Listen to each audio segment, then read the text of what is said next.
Naam, habari ndugu mtazamaji wa Gavoo Media, na hii ni Sports Update na kuletea ni mimi Yusuf Ibn Daud Ibn Lucas kutoka hapa Gavoo Media, nikikujuza matokeo ya kimichezo ambayo yametokea katika maeneo mbalimbali. Lakini tukianzia hapa ndani, yani katika ligi ya NBC Premier League, ambayo jana kulikuwa na michezo mbalimbali ambayo imepigwa katika viwanja tofauti tofauti. Michezo hiyo ikiwa ni Azam FC akikaribishwa na JKT Tanzania katika uwanja wa General Samuyo, na pia Simba Sports Club alimkaribisha Namungo katika uwanja Benjamin Mkapa. Tukianza na mchezo wa JKT Tanzania ambao na Azam ambao uliisha bao 1-1.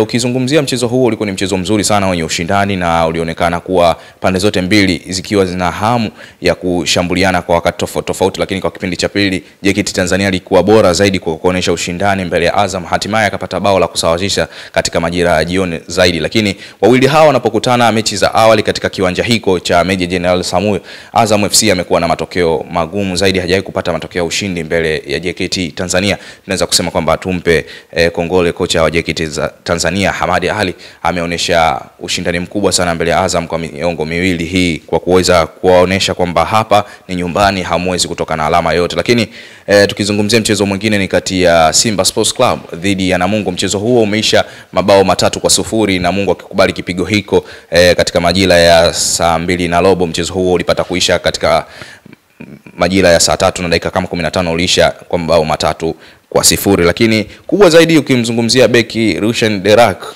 huyu beki wa katikati wa Simba ameonekana kuwa na performance nzuri sana, akiwa na mabao 2 mpaka sasa hivi. Mchezo wa kwanza wa ufunguzi wa ligi alifunga goli la kichwa, na hii ameonyesha tena utofauti mwingine kwa kufunga tena. Mechi ya jana ameipata ile trophy ya kwanza, man of the match ameipata kwa siku ya jana. Ameonekana kuwa ni mchezaji ambaye alikuwa katika kiwango bora zaidi, lakini kadri siku zinavyoenda anaonekana kuzoea mazingira ya ligi kwa haraka zaidi na kuingia katika mifumo kwa haraka zaidi. Lakini pia vile vile hauwezi kukizungumzia kikosi cha Simba kucheza vizuri bila kumzungumzia kocha wao Selemani Matola, kwa kuonesha ukakamavu na uvumilivu mkubwa sana ambao wanaufanya ndani ya kikosi hiko, kikosi ambacho kinaonekana kuwa kama ni dhaifu katika nafasi ya ushambuliaji na uchezaji, pia kina muunganiko mzuri, lakini anaonesha kwamba yeye anakiongoza vizuri. Na katika mechi mbili ambazo ameongoza kikosi hiko cha Simba Sports Club, basi amepata kuondoka na ushindi wa mabao 3, jumla akiwa na mabao 6 mpaka sasa hivi na pointi 6 katika mechi mbili ambazo amecheza za ligi, na anaonekana kukinoa kikosi hiko barabara na vizuri zaidi.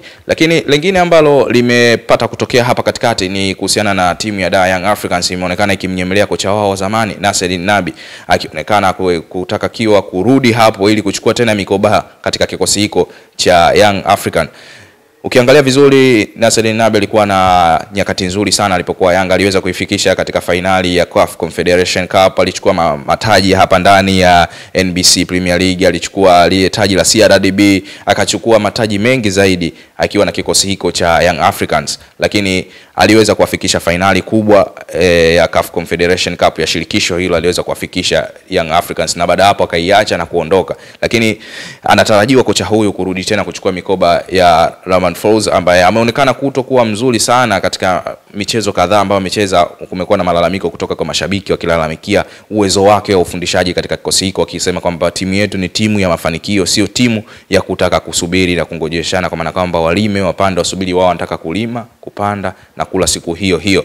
Naam, tukihamia kule katika uga la kimataifa, jana kulikuwa na michezo ya UEFA Champions League, michezo ambayo imepigwa majira ya saa 4, mengine imepigwa kuanzia majira ya saa 12. Lakini tukianza na mechi ambazo zilikuwa kubwa zaidi ni kati ya Arsenal dhidi ya Olympiacos. Martinelli pamoja na Saka waibeba kidede Arsenal kupata ushindi wa mabao 2-0. Lakini mechi nyingine ni PSG ambayo ilikuwa ni mechi kubwa zaidi kati ya PSG na FC Barcelona. FC Barcelona akiwa nyumbani, PSG akiwa away, lakini Barcelona amekubali kipigo ndani ya dimba lake la Camp Nou, goli 2-1. Ukiangalia mchezo ulikuwa ni mchezo wenye kasi na wenye speed. Watu wengi sana walipa nafasi Barcelona kutokana kuwa na kikosi ambacho kimekamilika, hakina majeraha mengi. Lakini ukiangalia kikosi cha PSG kilikuwa kinawakosa nyota wake wawili ambao ni nguzo kubwa, Ousmane Dembele pamoja na Vitinha.